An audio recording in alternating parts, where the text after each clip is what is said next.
Fake news, verdade, mano. Tu sofre com essa parada, né? Com fake news, mano. Muito. Me dá meu pod aí, por favor. Cara, fake news faz parte da máquina de assassinar a reputação, né? Sempre foi uma coisa... Eu tenho casos aqui, eu não Falando sei... meia hora dessa porra e o Monarca ainda tá enchendo teu saco Não com tem essa problema, cara. Vambora. Posso falar ou tá... Claro, Eu não, quero não, que você fale. O Igor tá querendo Eu salvar passei o por casamento. algumas fake news, cara, que até hoje, por exemplo, o pessoal acha que eu falei coisa que eu nunca falei. Uma delas é que eu teria chamado uma doadora de leite de vaca. Isso é mentira? Nunca aconteceu na vida. O caso foi o seguinte, cara. Eu tava na Band, no Agora é Tarde, e nos meus monólogos, nos stand-ups, como em qualquer talk show, você procura notícias pra fazer piada. É uma instrução que a gente deixa pros roteiristas, tipo... procura a notícia. Por quê? Quando a notícia está publicada, significa que é pública. Nós não estamos invadindo privacidade de ninguém. Quando alguém tem uma foto e publica, é pública. Sim. Né? Daí vem o nome, publicar público. Então, os roteiristas sempre procuram notícias para fazer piada. E eu sempre instruí a fazer assim, vai lá no Mundo Bizarro. Mundo Bizarro é um site de exageros, de presepadas, que o homem mais gordo do mundo desceu rolando a ribanceira na Escócia. O indiano com o maior bigode do mundo quer entrar no Guinness. É o Mundo Bizarro, o nome já diz. E aí tinha uma notícia no Mundo Bizarro que dizia o seguinte, que brasileira quer entrar no Guinness como maior produtora doadora de leite do mundo.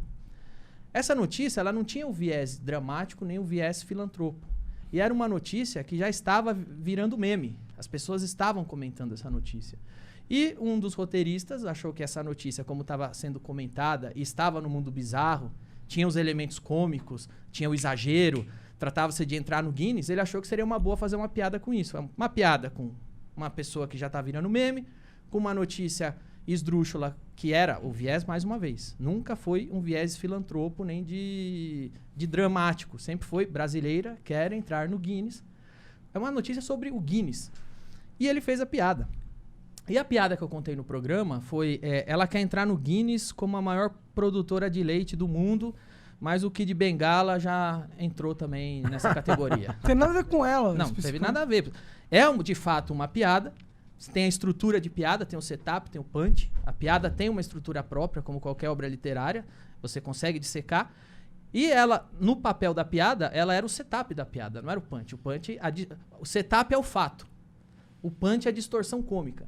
Ela fazia parte do setup, do fato. Brasileira quer entrar no Guinness como maior doadora de leite do mundo. Aí vem a distorção cômica. O Kid Bengala, a gente subverte o leite e faz a piada. Foi essa piada que foi contada. Eu contei ela no programa. Aí a gente mostrou a foto dela, porque a foto dela estava publicada, era pública. E foi essa piada que eu fiz. O Mansfield ainda pegou um pouco mais pesado que eu, que o Mansfield ainda falou... Mas tu nem falou que ela tinha nada a ver com vaca, então? Nada. O Mansfield ainda fez uma piada mais pesada que ele falou, essa daí não faz espanhola, faz a Europa inteira, porque ela tinha uns peitos grandão. Foram essas piadas que foram feitas. Passou batido, foi uma piada como qualquer outra que a gente já ela fez. Ela tinha realmente os peitos grandes? Tinha a foto dela, que ela isso segurava é meio poético, os peitos, inclusive. assim. Então, por todos os fatos que eu disse... que é poético? Porque ela tá querendo o Guinness de melhor, mais leite que dá, né? Por isso que é poético. Pô, mas deve ser por isso que o peito dela é grandão, pô. Então, entendeu? Essa é a piada. Por que é poético, tá? É poético porque, porra, se tem uma piada pronta, é essa merda, caralho. Tá bom. Essa foi a piada feita. Nada mais do que isso. Não teve nada de vaca. Ninguém falou vaca. Quem que disseminou essa Terminou a piada, a gente tocou a vida como... Pra gente foi uma das muitas outras piadas que a gente fazia com notícias do site Mundo Bizarro. E tocamos a vida. Depois de semanas, ela aparece na imprensa chorando. E na Carta Capital, foi a primeira revista que deu a manchete, Danilo Gentili chama a doadora de leite de vaca. E aí ela aparece chorando... Tinha que ser na Carta Capital. Foi lá que começou. Ela aparece chorando, dizendo que agora, por minha culpa, eu a chamei de vaca, e as pessoas estavam chamando ela de vaca, o leite dela secou, e na real ela só era uma filantropa que ajudava crianças. Aí a notícia mudou o viés.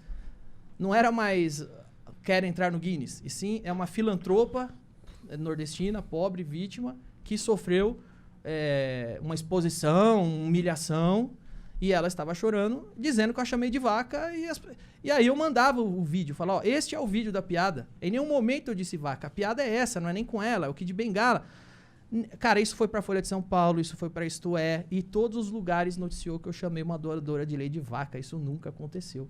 A partir do momento que essa é a narrativa, que essa é a manchete, já existe uma pressão. Se eu ganhar esse processo, nossa... O juiz tá fudido. Não, já existe essa pressão que, pô, claro, a história que foi contada é a seguinte. Ela tava fazendo caridade, doando leite, ajudando crianças. Eu apareci lá e falei, olha que vaca! Vaca. Sim, nesse contexto eu seria um bosta. Mas não foi esse o contexto, não foi isso que aconteceu. Mas essa foi a versão que ficou.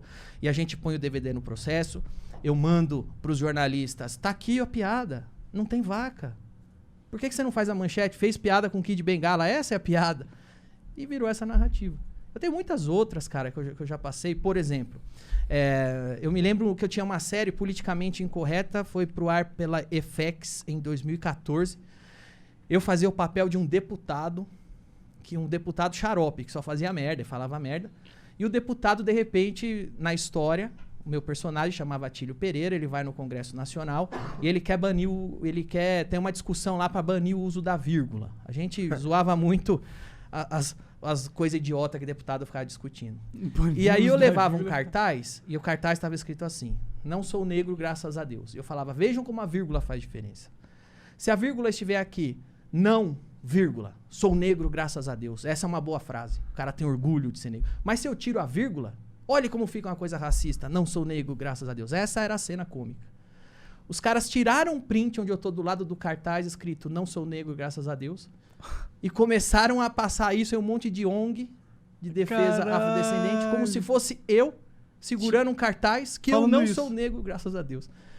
Esse dia eu cheguei na minha casa, tava pichado na minha porta. Seu racista, seu não sei o quê. Caralho. Teve uma outra que eu acho que foi a mais grave ainda. Mais grave. Eu tava em Curitiba fechando um patrocínio de um celular brasileiro. E aí fechei o patrocínio, peguei o avião. Quando eu cheguei em São Paulo, os caras, pô, mano, não dá pra te patrocinar, cara. Você fica endossando o estupro da menina do Rio de Janeiro. Lembra uma menina do Rio de Janeiro que foi estuprada em grupo e tava dopada? Ah, lembro. Eu falei, quê? Eu? É. O que você tá falando, velho? Tá aqui. Aí ele me mandou um print. O print era o seguinte. Esse print, ele passou por todas as etapas da máquina de assassinar a reputação. A menina foi estuprada grupalmente no Rio de Janeiro. E eles começaram a assinar a Menezes, Brasil 247, esses blogs que faziam parte de uma esgotosfera. Que caiu até, muitos desses caíram na Lava Jato. Eles recebiam, de fato, dinheiro público para assassinar a reputação de inimigo que eles consideravam inimigo do governo.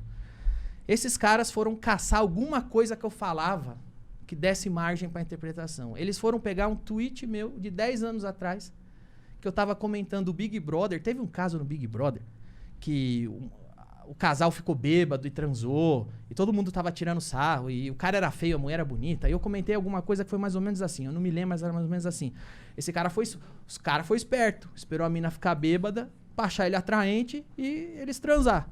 Essa era a tweetada. Eles apagaram a data da tweetada e começaram a divulgar com fakes, igualzinho o gabinete, que a imprensa é tão puta com o gabinete do ódio do Bolsonaro.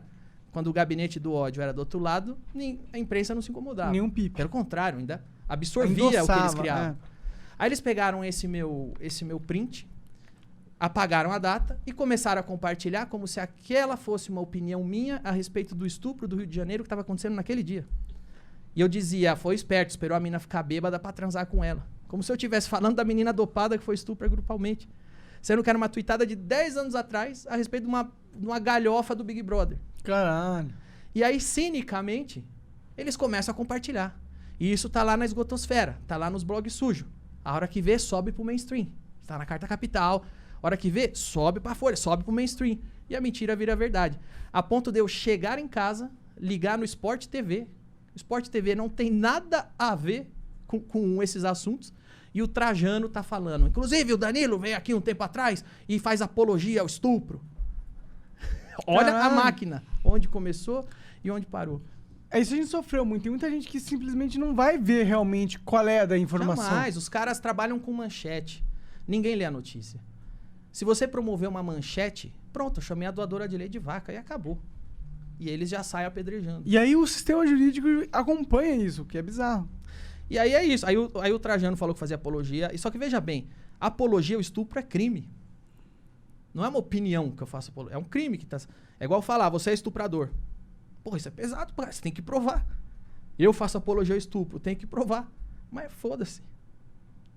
Então eu já passei muito por isso. Eu falo, cara, é um milagre que eu ainda tenho uma carreira. Porque é um milagre. É o que eu falei, se o Wilson, no começo da entrevista, se o Wilson Simonal tivesse internet, provavelmente o Pasquim não teria acabado com a vida dele. Você atribui a internet a sua imunidade? Então. Eu atribuo a internet ao megafone, porque quando eu vou e falo, pessoal, vejam aqui, apagaram a data do print. Olha essa mentira. Vejam aqui, eu não chamei ela de vaca. Aí você fica com as pessoas. Você tem um contra-ataque. Você tem pelo menos as pessoas que se importam com a verdade e vão pesquisar.